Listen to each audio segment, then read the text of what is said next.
la primera ministra Liz Truss es un gobierno fallido en Gran Bretaña. ¿Implica esto una crisis institucional en el Reino Unido? No, crisis institucional no es.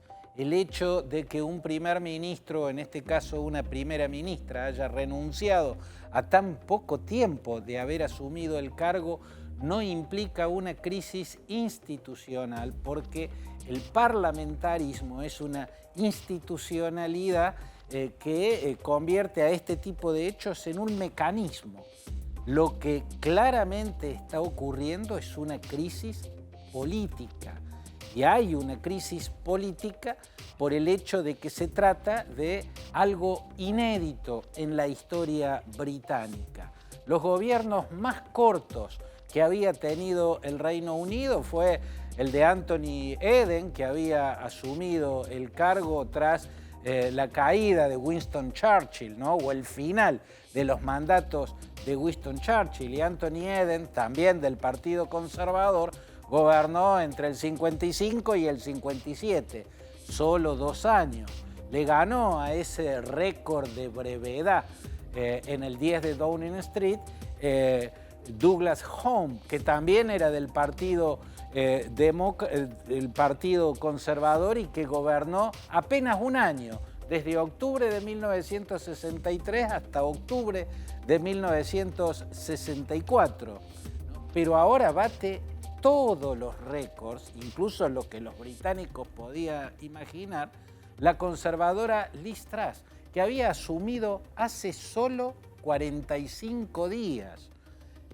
Douglas Home duró 1 año, Anthony Eden duró 2 años y quedaron en la historia como mandatos brevísimos, exageradamente breves o excepcionalmente breves. Bueno, el de Liz Truss es un récord absoluto y esto habla de la crisis o la profundidad de la crisis que está viviendo la política británica, una crisis política profunda. ¿Qué originó esa crisis política profunda? ¿Por qué a solo 45 días de haberse convertido en primer ministra renuncia, cae estrepitosa y bochornosamente Liz Truss? Bueno, la respuesta es económica. Liz Truss estaba caracterizada por su propuesta económica, por su visión económica, lo que uno podría resumir en la idea que propuso, que impulsó y que hizo colapsar su gobierno, lo convirtió en fallido a solo semanas de haberse iniciado, fue el proyecto para bajar los impuestos drásticamente a las megafortunas británicas. La idea que intentó materializar, que intentó hacer realidad, de bajar drásticamente los impuestos a los millonarios y a los multimillonarios y a los megamillonarios británicos, fue lo que hizo estallar en 1000 pedazos el gobierno de Liz Truss. Pero esa es la causa inmediata. Esa causa inmediata tiene un marco, que es la causa mediata, si se quiere, la causa más profunda. Y esa causa más profunda es Brexit.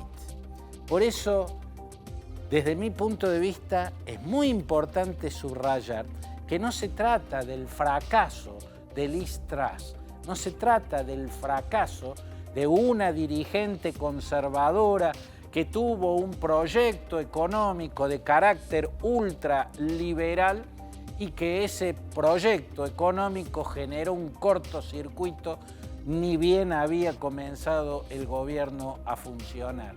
No, este no es un fracaso solo de Liz Truss, este es un fracaso del Partido Conservador, porque hace solo 4 semanas el Partido Conservador convirtió en primer ministra a Liz Truss.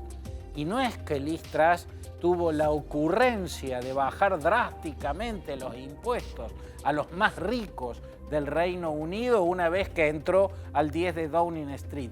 Ella ganó la votación que la convirtió en líder del Partido Conservador y en primer ministra, proponiendo precisamente eso. O sea, fue el Partido Conservador el que apostó a esa fórmula ultraortodoxa. Por lo tanto, no fue solo un fracaso de esta primer ministra, fue un fracaso del Partido Conservador. Y un fracaso que se da en el medio de una deriva. Esa deriva es el Brexit. En definitiva, cuando uno a esta altura echa la mirada hacia atrás, ves que David Cameron, aquel primer ministro conservador que convocó al referéndum para que los británicos decidan si Brexit o Remain, si salir de la Unión Europea o si permanecer en ella, él se equivocó al convocar a ese referéndum porque él creía que iba a ganar el Remain y fue esa la opción que David Cameron apoyó, permanecer en la Unión Europea. Pero a esta altura uno ve que se equivocó en convocar el referéndum, pero no en la opción que él apoyó. A esta altura podemos sospechar que muchos más equivocados estaban aquellas derechas que no pertenecen al Partido Conservador, como Nigel Farage, un amigo íntimo de Donald Trump, que fue uno de los principales ideólogos del Brexit, y también los Brexisters, o sea, el ala euroescéptica más radicalizada dentro del partido Tory, dentro del Partido Conservador, que tenía como líder a Boris Johnson. Ellos decían que era mejor el Brexit que el Remain. Ellos impulsaban salir y no permanecer. Al final la historia le va a dar la razón a David Cameron. La historia hasta acá le está dando la razón a Theresa May, aquella primer ministra conservadora que reemplazó a Cameron para ejecutar el Brexit, pero que proponía un soft Brexit, una salida puntualmente y puntillosamente acordada entre Londres y Bruselas, una salida totalmente ordenada, y si tenía que ser para mantener el orden y para que sea acordada una salida lenta, pues bien, una salida lenta de la Unión Europea. Eso es lo que intentó Theresa May. Y en gran parte no pudo hacerlo porque Boris Johnson y los Brexisters la cascotearon desde un primer momento, le pusieron todos los palos en la rueda que le pudieron poner hasta que ella terminó cayendo. Entonces vino la elección del 2019 y Boris Johnson llega al 10 de Downing Street. Entonces se impone el hard Brexit, la salida de un salto de la Unión Europea. Así están. La salida de un salto implicó el inicio de una deriva en la cual todavía están los británicos atrapados.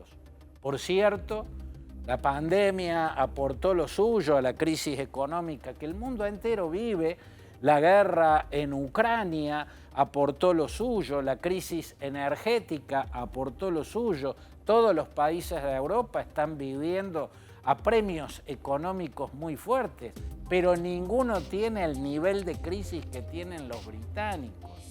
Ninguno tiene, por ejemplo, el desabastecimiento que están teniendo los británicos o el caos en el sistema de migraciones que están teniendo los británicos, y eso son consecuencias del hard Brexit que aplicó Boris Johnson. Boris Johnson terminó cayendo por sus desastres en el escenario de la pandemia, por las fiestas en el 10 de Downing Street, violando el distanciamiento social que el propio gobierno que él encabezaba aplicaba al resto de los británicos, y también por las mentiras que dio durante la investigación que se hizo de esos estropicios que lo tuvieron como protagonista. Pero la razón profunda por la que debió haber caído es esta. Es haber puesto a los británicos en el laberinto del Brexit. Y en el laberinto del Brexit es que Los conservadores no encontraron la salida. Paga con este fracaso estrepitoso Liz Truss. Obviamente su caída es una advertencia para todos los países del mundo donde están apareciendo figuras ultraliberales que proponen medidas extremas del tipo de la que proponía Liz Truss. Bueno, ahí están las consecuencias. Los propios conservadores que 45 días antes la habían entronizado en el cargo por esa propuesta misma, al ver la reacción de los mercados, le bajaron el pulgar en el acto. El hecho es que puede haber muchas consecuencias más. Vemos que empieza a insinuarse un separatismo en Gales, un independentismo en Gales. Los galeses empiezan a mirar curioso a los escoceses, donde la primer ministra Nicola Sturgeon ha vuelto a plantear un referéndum para que los escoceses se vayan de Gran Bretaña, se quieren ir de Gran Bretaña para volver a la Unión Europea, y los galeses empiezan a pensar en el mismo camino, pero en lo inmediato hay grandes incertidumbres. Intentarán los conservadores que la caída de Liz Truss deje otro primer ministro conservador, o sea, mantenerse ellos en el gobierno. Puede subir Rishi Sunak, el ex ministro de Relaciones Exteriores, puede subir Ben Wallace, el secretario de Defensa, también Penny Mordaunt, la líder de la Cámara de los Comunes, James Cleverly, o el propio Boris Johnson puede volver. Eso está entre las alternativas que va a intentar el Partido Conservador. Pero ya hay muchas voces, y posiblemente esas voces continúen multiplicándose, que están advirtiendo que este no es un fracaso de esa primer ministro sola, este es un fracaso del Partido Conservador.